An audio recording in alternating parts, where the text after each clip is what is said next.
Hi all, ഇന്നൊരു പുതിയ cooking വീഡിയോയിലേക്ക് സ്വാഗതം. ഇന്ന് കൂന്തൽ ഫ്രൈ ആണ് ചെയ്യാൻ പോകുന്നത്, അതായത് കണവ. ആദ്യം നമുക്കിത് വെട്ടി വൃത്തിയാക്കി എടുക്കാം. വൃത്തിയാക്കി എങ്ങനെയാണെന്ന് ചോദിച്ചാൽ, ആ മീൻ ജസ്റ്റ് ഒന്ന് ഒത്തിരി മുറുക്കെ പിടിക്കാതെ അതിൻ്റെ തലഭാഗത്തൊന്ന് പിടിച്ചിട്ടൊന്ന് വലിച്ചാൽ മതി. ഒത്തിരി ടൈറ്റായിട്ട് പിടിച്ച് വലിക്കല്ല. അതിനകത്തൊരു മഷിയുണ്ട്, ഒരു കട്ട് പോലെ സാധനമുണ്ട്, പൊട്ടാതെ വേണം എടുക്കാൻ. അത് കഴിഞ്ഞിട്ട് തിരിച്ച് വെച്ചിട്ട് അതിൻ്റെ സൈഡിൽ കണ്ടോ ഒരു ബാക്ക് ബോൺ പോലത്തെ ഒരു മുള്ളുണ്ട്, ആ മുള്ള് അങ്ങ് വലിച്ചെടുക്കുക. ആ ഒറ്റ മുള്ളേ ഉള്ളൂ അതിൻ്റെ. അത് കഴിഞ്ഞിട്ട് അതിൻ്റെ തൊലി അങ്ങ് മൊത്തം അങ്ങ് ക്ലീൻ ചെയ്തെടുക്കണം. മൊത്തം അത് ക്ലീൻ ചെയ്തെടുക്കുക. അങ്ങ് വലിച്ച് മൊത്തം തൊലിയും കളയണം. മൊത്തം തൊലിയും കളയുക. ഈ തൊലി കളയുന്നതാണ് ചെറിയൊരു പാടായിട്ടുള്ളൊരു കാര്യം. ഇത് ചെറിയ കണവയാണ് കിട്ടിയേക്കുന്നത്, വലിയ കണവയല്ല. തൊലി മൊത്തം അങ്ങ് കളയുക, വൃത്തിയായി കളയുക. ഇത് 1/2 കിലോ കണവേ ഉള്ളൂ, കണ്ടോ. അതുപോലെ എന്നിട്ട് ആ തലയുടെ ഭാഗത്ത് കണ്ടോ, ചില ആൾക്കാർ ഈ തലയുടെ മണ്ടയ്ക്കത്തെ ആ കണ്ണിൻ്റെ മണ്ടയ്ക്കുള്ളത് കട്ട് ചെയ്തിട്ട് അതിൻ്റെ ആ മണ്ടയ്ക്ക് ആ തൊപ്പി പോലിരിക്കുന്നത് അതും ആൾക്കാർ നമ്മൾ ഫ്രൈ ചെയ്യുന്നതിനകത്ത് ഇടുന്നുണ്ട്. അതിൻ്റെ തൊലി ഇതുപോലെ തന്നെ മീനിൻ്റെ തൊലി പറിച്ച് കളഞ്ഞ പോലെ തന്നെ ആ തലയുടെ അവിടുത്തെ ആ തൊലിയും അങ്ങ് പറിച്ച് കളഞ്ഞാൽ മതി. എന്നിട്ട് അതും കണ്ടിച്ചിടുന്നവരുണ്ട്. ഞാനത് ഏതായാലും വേസ്റ്റിനകത്ത് തന്നെ ഇട്ടു, ഞാൻ എടുക്കുന്നില്ല. കണ്ടോ, മീൻ ജസ്റ്റ് ഒത്തിരി മുറുക്കെ പിടിക്കാതെ തലയുടെ ഭാഗത്ത് നിന്ന് അങ്ങ് വലിക്കുക. വലിച്ച് കഴിയുമ്പോഴത്തേനകത്ത് കട്ടും മഷിയും പൊട്ടാതെ അങ്ങ് നോക്കിയാൽ മതി. എന്നിട്ട് മീൻ ഇങ്ങോട്ട് തിരിച്ച് വെച്ചിട്ട് കണ്ടോ, അതിൻ്റെ മണ്ടയ്ക്കൊരു ചെറിയൊരു മുള്ള് പോലുണ്ട്, അതതിൻ്റെ ഒരു ബാക്ക് ബോണാണ്. കണ്ടോ, നട്ടല്ല, കണ്ടോ, അതങ്ങ് വലിച്ചെടുക്കുക. കണ്ടോ, അതാണ് വലിച്ചെടുക്കുക. എന്നിട്ട് കണ്ടോ അങ്ങനെ വലിച്ചെടുക്കണ്ട. അവിടുത്തെ അതിന് മണ്ടഭാഗത്ത് ഇങ്ങനെ തട്ട് നോക്കുമ്പോൾ കാണാം, കണ്ടോ, ഒറ്റ വലി വലിച്ചാൽ മതി. ആദ്യം കൂരിപ്പോരും. അത് കഴിഞ്ഞിട്ട് തൊലി അങ്ങ് ഓരോന്നോരോന്ന് പറിക്കണം. ഈ തൊലി പറിക്കുന്നതാണ് ഇച്ചിരി ഒരു ബുദ്ധിമുട്ടുള്ളൊരു കാര്യം.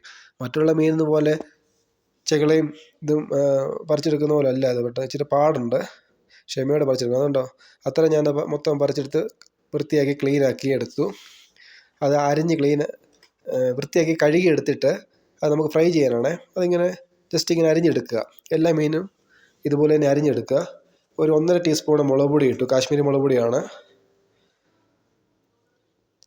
1 ടീസ്പൂൺ ഇട്ടു.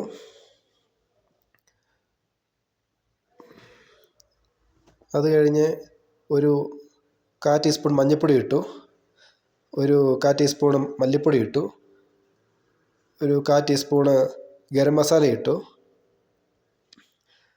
ഇച്ചിരി കുരുമുളക് പൊടി, ഒരു നുള്ളു കുരുമുളക് പൊടിയും കൂടി ഇട്ടു. എന്നിട്ട് ഞാനൊരു 2 ചെറിയ ടീസ്പൂണിൻ്റെ അരിപ്പൊടി ചേർക്കുന്നുണ്ട്, ഇച്ചിരി ഒരു ക്രിസ്പി ആകാൻ വേണ്ടി അങ്ങനെ ചേർക്കുന്നത്. അത് കഴിഞ്ഞിട്ട് 1 ടേബിൾ സ്പൂണ് ഇഞ്ചി വെളുത്തുള്ളി ചതച്ചും കൂടി ചേർത്തു. ഇച്ചിരി ആവശ്യത്തിനുള്ള ഉപ്പും ചേർത്തു. ഒരു 1/4 ടീസ്പൂൺ ഉപ്പ് ചേർത്താൽ മതി. എന്നിട്ട് നമുക്കൊന്ന് ചെറുതായിട്ടൊന്ന് ടേസ്റ്റ് ചെയ്ത് നോക്കിയിട്ട് ഉപ്പ് എങ്ങനെ ഉണ്ടെന്ന് നോക്കിയിട്ട് ഇച്ചിരി ഉപ്പ് ഇട്ടാൽ മതി. ഉപ്പ് കൂടിപ്പോയാൽ നമ്മുടെ ആ ഫ്രൈക്ക് രുചിയില്ലാതാവും. ഉപ്പ് ആവശ്യത്തിന് ചേർത്താൽ മതി. അത് കഴിഞ്ഞിട്ട് ഇതൊരു 1/2 മണിക്കൂർ നമുക്കൊന്ന് ഫ്രിഡ്ജിലൊന്ന് സെറ്റാകാൻ വേണ്ടി വെക്കണേ. ഒന്ന് റെസ്റ്റ് ചെയ്യാൻ വെച്ചാലും മതി. ഞാൻ ഫ്രിഡ്ജിലാണ് വെച്ചത്, ഒന്ന് സെറ്റാകാൻ വേണ്ടി. അത് കഴിഞ്ഞ് ഞാൻ ചെറിയൊരു ഫ്രൈ പാൻ എടുത്തേക്കുന്നത്. അതിനകത്തോട്ട് ഞാൻ ഓയിലൊഴിച്ചു. ഓയിലൊഴിച്ചിട്ട് ഇത് നമ്മൾ ഓരോന്നോരോന്നായിട്ട് ഇടണേ. കാരണം ഇത് എണ്ണ തിളച്ച് കഴിഞ്ഞിട്ട് ഒന്നിൻ്റെ മണ്ടയ്ക്ക് ഒന്ന് ഒട്ടിപ്പോകത്ത പോലെ എല്ലാം കൂടെ ഒന്നിച്ചിടല്ലേ. അത് പിന്നെ നമുക്ക് ഫ്രൈ ചെയ്ത് അങ്ങോട്ടും കുഴയ്ക്കുമ്പോൾ എല്ലാം കുഴഞ്ഞിരിക്കും, കണ്ടോ. അപ്പം ഓരോന്നായിട്ട് ഒന്നിൻ്റെ മണ്ടയ്ക്ക് ഒന്ന് തൊടാതെ ഇടാൻ വേണ്ടി ശ്രമിക്കണം, കണ്ടോ. അങ്ങനെ ഇടുക. ഒന്നിൻ്റെ മണ്ടയ്ക്ക് കണ്ടോ, ഒന്നിൻ്റെ മണ്ടയ്ക്ക് ഒന്ന് തൊടാതെ. അപ്പം നമുക്ക് നല്ലതായിട്ട് അത് മൂത്ത് വരും, കണ്ടോ. നല്ലതായിട്ട് മൂത്ത് വരാൻ നേരം ഇത് പെട്ടെന്ന് ഓരോന്നോരോന്നായിട്ട് തന്നെ തിരിച്ചിടുകയും വേണം. ഇത് ലോ ഫ്ലെയിമിലേ വെക്കാവേ, ഏറ്റവും കുറച്ചേ ഇത് വെക്കാവൂ. പതുക്കെ ഇരുന്ന് മൂക്കട്ടെ. ഹൈ ഫ്ലെയിമിൽ വെച്ചാൽ ഇത് കരിഞ്ഞു പോകും, കണ്ടോ. ഇതുപോലെ പതുക്കെ ഇരുന്ന് മൂക്കട്ടെ. ഒരേറ്റൂടെ വെക്കാറുണ്ട്. എൻ്റെ പാന് ചെറുതായതുകൊണ്ട് ഒന്നുകൂടെ ഒരു ട്രിപ്പ് കൂടെ ഇടേണ്ടതായിട്ടുണ്ട്. എന്നിട്ടത് 1 സൈഡ് മൂത്ത് കഴിയുമ്പം അത് നേരെ തിരിച്ചിടുക.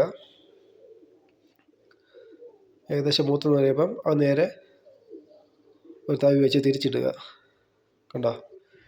2 സൈഡ് ഒരുപോലെ തന്നെ മൂത്ത് വരണം. എല്ലാം ഇതുപോലെ തന്നെ മൂത്തിടുക, തിരിച്ചിടുക.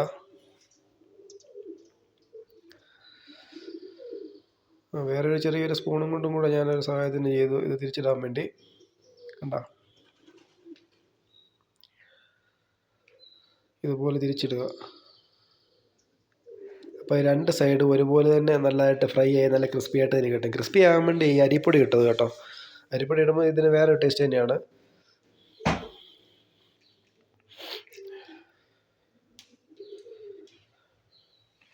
ഏകദേശം ഇത് മൂത്ത് വരാറായിട്ടുണ്ട്. തീ ലോ ഫ്ലെയിമിലേ വെക്കാവൂ. അപ്പോൾ ഇതൊക്കെ ഇരുന്ന് മൂത്തോട്ട്, അല്ലെ കരിഞ്ഞു പോവും.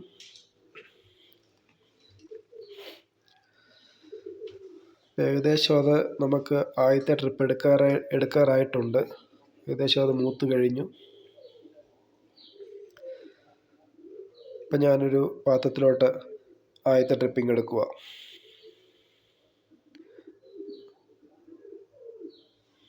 ആദ്യത്തെ ട്രിപ്പിംഗ് വാരി എടുക്കുവാണ്. ഒരേറ്റം ഇടാൻ വേണ്ടി ഉണ്ടായിരുന്നു, അതുകൂടെ ഞാനങ്ങ് അതുപോലെ തന്നെ ഒന്നിൻ്റെ മണ്ടയ്ക്ക് ഒന്ന് തൊടാതെ ഓരോന്നോരോന്നിട്ട് വെളിച്ചെണ്ണയ്ക്കകത്ത് ഇടുകയാണ്.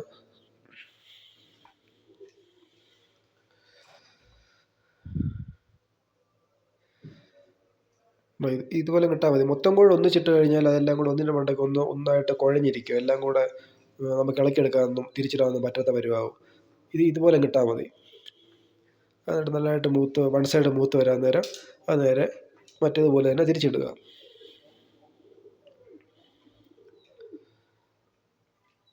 ഉണ്ടോ, ഇതിപ്പോൾ ഏകദേശം വൺ സൈഡ് മൂത്ത് വരാറായിട്ടുണ്ട്. ഉണ്ടോ, ഇതുപോലെ മൂത്തിട്ട് അത് നേരെ തിരിച്ചിടുക. ഇച്ചിരി വെളിച്ചെണ്ണയുടെ കുറവുണ്ടായിരുന്നു, ആ വെളിച്ചെണ്ണയും കൂടി ഒഴിച്ചു കൊടുത്തു ഫ്രൈ ആകാൻ വേണ്ടി.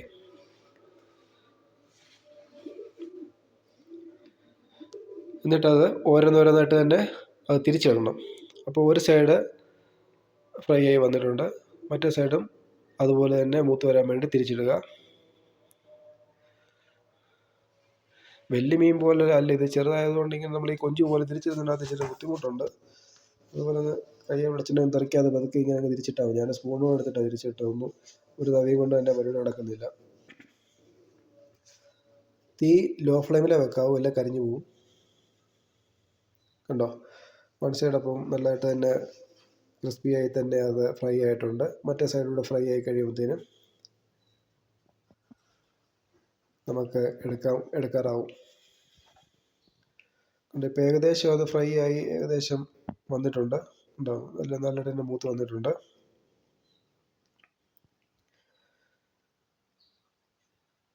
ഒത്തിരി കരിഞ്ഞു പോകാതെ നോക്കിക്കോണം. ഉണ്ടോ, ഫ്രൈ ആയി വരുന്ന സമയത്ത് തന്നെ നല്ലതായിട്ട് തന്നെ മൂത്ത് വരുന്ന സമയത്ത് തന്നെ നമുക്കൊരു പാത്രത്തിലോട്ട് ഇതങ്ങ് മാറ്റാം. ഇത് നമുക്കങ്ങ് എടുക്കാം. കണ്ടോ, ഏകദേശം എല്ലാം നല്ലതായിട്ട് തന്നെ രണ്ട് സൈഡും ഫ്രൈ ആയിട്ട് തന്നെ വന്നിട്ടുണ്ട്.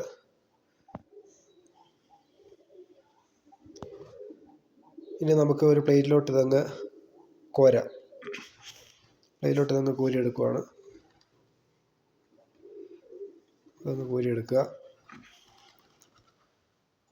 കണ്ടോ, ഇതിപ്പോൾ വലിയൊരു പാനായിരുന്നെങ്കിൽ നമുക്ക് ഒറ്റ ട്രിപ്പായിട്ട് തന്നെ ഇട്ട് വെക്കാനുള്ളത്. ചെറിയ പാനായതുകൊണ്ടാണ് ഞാൻ 2 പ്രാവശ്യമായിട്ട് ഉണ്ടാക്കിയത്.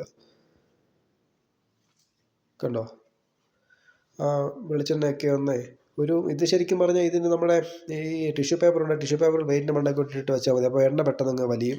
കണ്ടോ, അപ്പോൾ അടിപൊളി ഒരു കൂന്തൽ ഫ്രൈ റെഡി ആയിട്ടുണ്ട്. അടിപൊളി ടേസ്റ്റാണ്. ഇത് കുക്ക് ചെയ്ത് നോക്കുക, എന്നിട്ട് അഭിപ്രായം പറയുക, ലൈക്ക് ചെയ്യുക, ചാനൽ ഇഷ്ടപ്പെട്ടെങ്കിൽ സബ്സ്ക്രൈബ് ചെയ്യുക. അപ്പം thanks for watching. Thank you.